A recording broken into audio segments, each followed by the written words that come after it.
But one thing that he kept on repeating to me is that we must urge Kenyans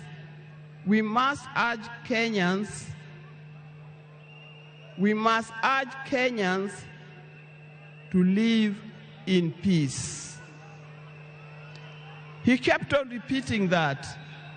We must repeat it to our Kenyans, we live in peace. Raila hated dishonesty.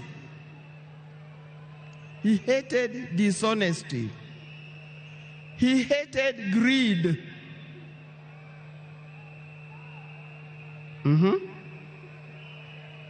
The greed that have affected the main fabric of our society.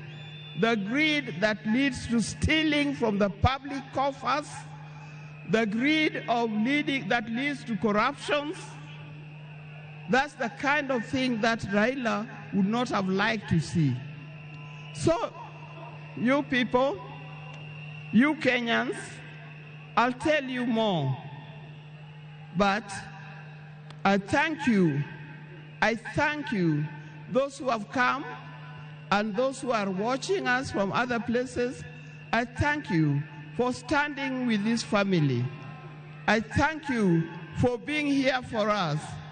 And I thank you for helping us to mourn Raila.